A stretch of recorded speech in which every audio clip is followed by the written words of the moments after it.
نہیں تیرا نشیمن قصر سلطانی کے گنبد پر، نہیں تیرا نشیمن قصر سلطانی کے گنبد پر، تو شاہی ہے بسیرا کر پہاڑوں کی چٹانوں میں۔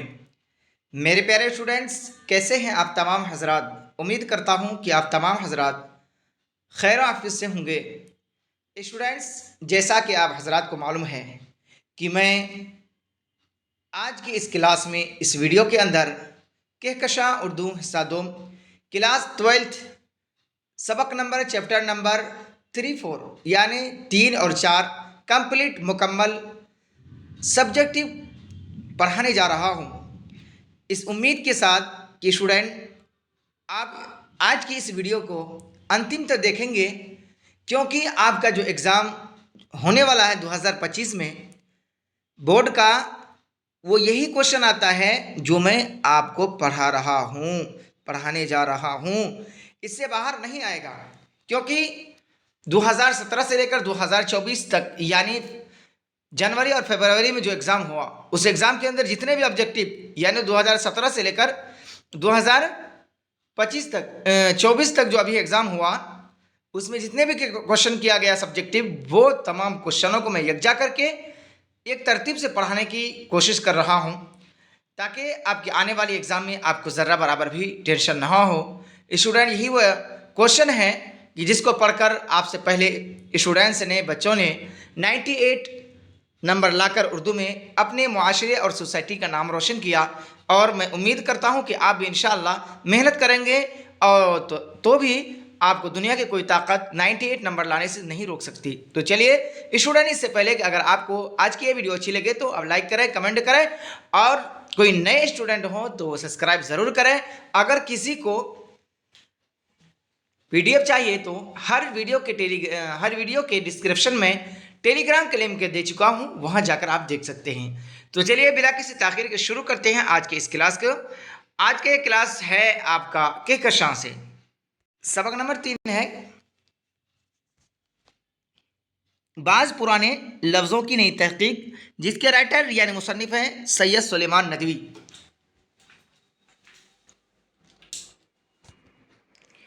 اسٹوڈنٹ، یہاں سوال نمبر 1 میں پوچھا گیا ہے کہ بھوک توڑنے کی اصطلاح کیا ہے؟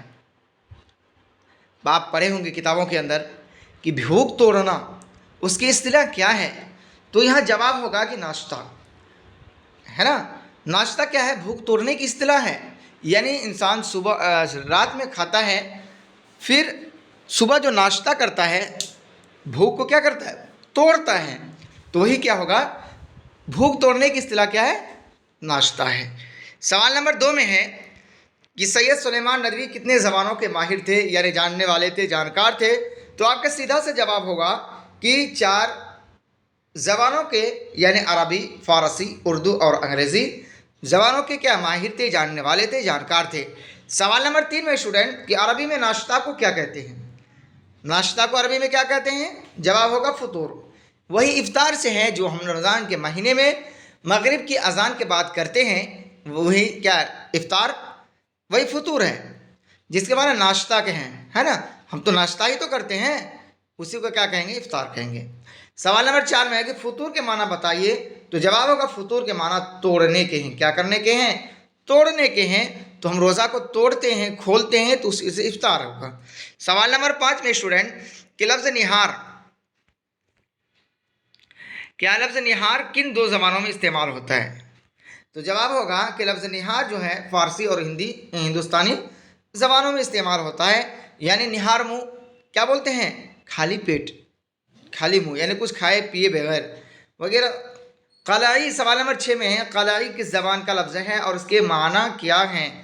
تو اسٹوڈنٹ آپ کا سیدھا سا جواب ہوگا کہ عربی زبان کا ہے اور معنی رانگا کا ہے۔ کیا ہے؟ رانگا، جو پیتل کے اوپر لگایا جاتا ہے، وہی رانگا۔ اور سوال نمبر 6 میں ہے کہ سرخی سے کیا مراد ہے؟ جواب ہوگا سرخی سے مراد عنوان یعنی ٹاپک ہے نا۔ جیسے کوئی ہم عنوان لکھتے ہیں، ٹاپک لکھتے ہیں مضمون کا، تو اس کا عنوان دے دیتے ہیں بڑا سے لکھ کر، جیسے ہم لکھیں گے عید پر، تو یہ جو آپ کا ہو گیا، یہ آپ کا عنوان ہو گیا، ہے نا۔